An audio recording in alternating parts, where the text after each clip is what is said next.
Alors bonjour, bienvenue dans cette nouvelle vidéo dédiée à l'Inspire One de DJI. Je suis avec mon ami Thierry. C'est moi. C'est le propriétaire du drone et il a décidé aujourd'hui de tester le pilote automatique, c'est bien ça? Ouais, c'est ça. Thierry va utiliser une application de la société Pix4D qui permet de pouvoir définir un plan de vol, taguer des positions indispensables à atteindre par le drone, typiquement dans le cadre de photogrammétrie, de repérage de terrain. On peut équiper après le drone aussi de caméras thermiques qui peuvent aider à l'agriculture par exemple. Comme nous sommes des mecs responsables, on est en train de parcourir la campagne pour trouver une surface de décollage qui soit à plus de 5 km d'un aérodrome, et normalement on doit se tenir également à plus de 20 km d'un aéroport.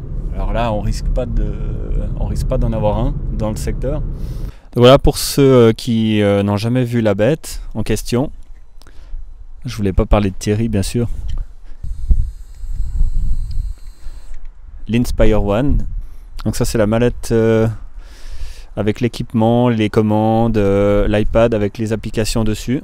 Là tu installes la caméra et donc c'est une caméra stabilisée 3 axes. Elle est capable de filmer en 4K. On a une surface qui est relativement dégagée, c'est important pour que le drone ne rencontre pas d'obstacles. Surtout que c'est la première fois qu'on expérimente ce système d'auto-navigation, donc c'est important pour nous que la surface soit relativement dégagée. Donc là Thierry, qu'est-ce que tu es en train de faire? Tu es en train de mettre ce qui s'apparente à des hélices. Ça peut être utile pour un drone d'avoir des hélices, on est d'accord. Donc Thierry envisage de préparer l'aire de décollage, c'est-à-dire tu vas faire quoi? Tu vas tondre? Au moment du décollage, il set le home point, le point de retour en cas de perte de liaison avec la radio, donc c'est important de le faire à un endroit où il peut revenir, où il n'y a pas trop de bâtiments, d'arbres. Donc là, Thierry va procéder à la calibration, c'est la danse de Saint-Guy, comme on l'appelle chez nous. Cette espèce de manipulation que Thierry a effectuée avec son drone sert à remettre le compas à zéro. Il faut quand même ajouter que les drones aujourd'hui, surtout chez DJI, sont équipés de programmes de navigation qui sont relativement sophistiqués. Ils intègrent des cartes, donc des cartes Google. On peut suivre en direct la progression de la machine.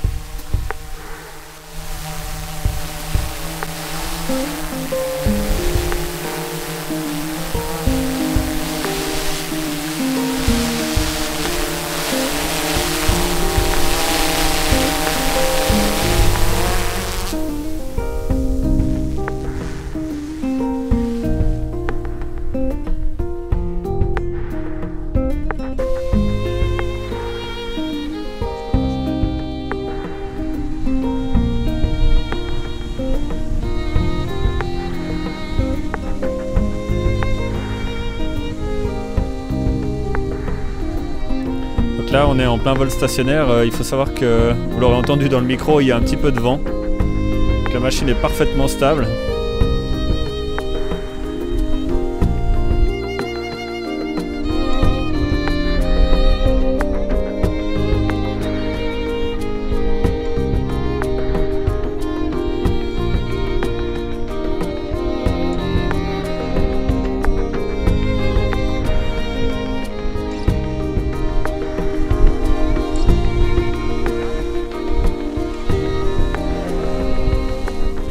Donc toi Thierry, ça fait depuis combien de temps que tu possèdes cette machine? Ça fait 1 année et demie. Ok, t'es content?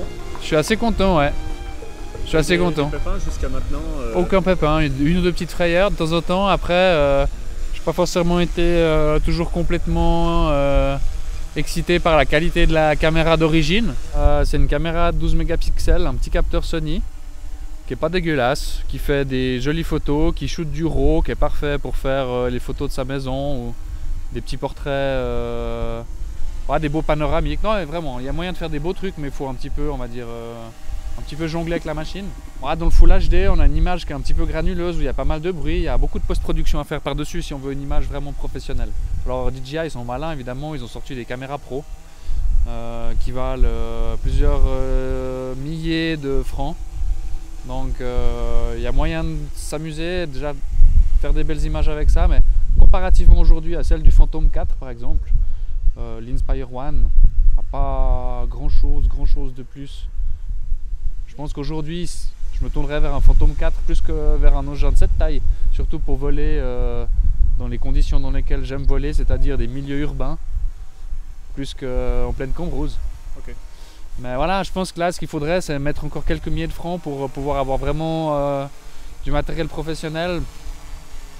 C'est difficile parce qu'avec DJI, aujourd'hui, ils ont sorti le Matrice 600 qui lève n'importe quel type de caméra, qui vaut, lui, encore plus de milliers d'euros. Mais voilà, je pense que c'est l'aboutissement de tout un travail de dizaines d'années chez DJI. Et puis tous les 6 mois, tous les ans, ils nous sortent un nouveau modèle. Puis c'est difficile d'investir aujourd'hui dans un appareil et puis se dire qu'on va l'utiliser longtemps, quoi.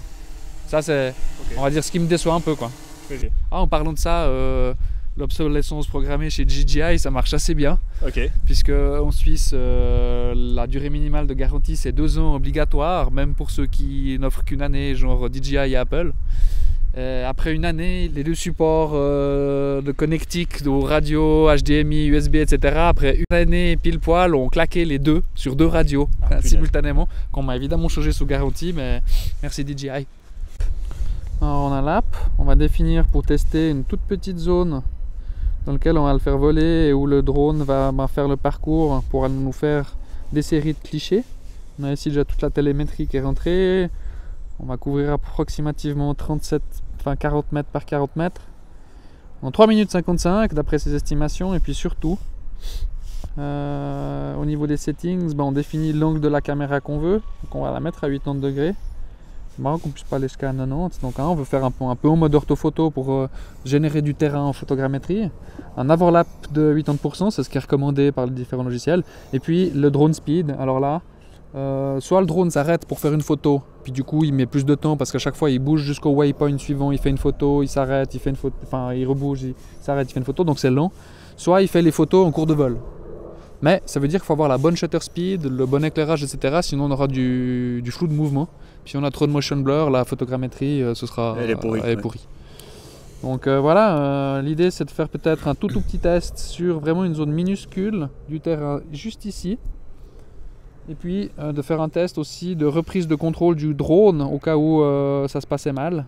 Donc je vais définir un couloir étroit là au milieu du champ. Donc toi tu as déjà testé quelque part cette application? Non, jamais. Non. Ok, c'est une première. Ouais, alors c'est génial. Vous avez la chance, vous allez peut-être voir un drone se lancer contre un bâtiment. C'est ça. En direct. Donc en général on appuie sur Start. Donc là on reconnaît le champ, c'est celui-ci, hein, on le voit sur la Google Maps. Voilà, donc on bouge la radio en magnifique position coucher off. de soleil. Il est connecté au drone. Voilà, connexion tout drone ok, batterie level ok, drone GPS ok, drone grid distance ok, tout est ok. J'ai eu des problèmes avant les dernières mises à jour de firmware pour l'upload de la mission, donc je pense que ça a aidé. Puis normalement on fait press pour take-off et le drone décolle. Ok. Voilà, donc le drone décolle et va partir en mission. Alors je l'ai mis à une altitude de 50 mètres. Hein, donc, Ok, donc là il va se positionner à 50 mètres.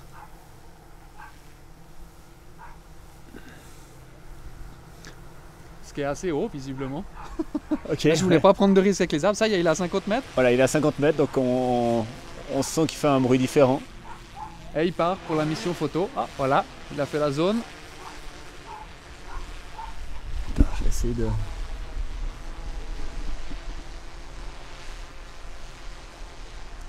Alors là, il arrive à son point de départ, hein, je le vois sur l'app. Il a volé à 50 mètres jusqu'à son point de départ. Normalement, il va...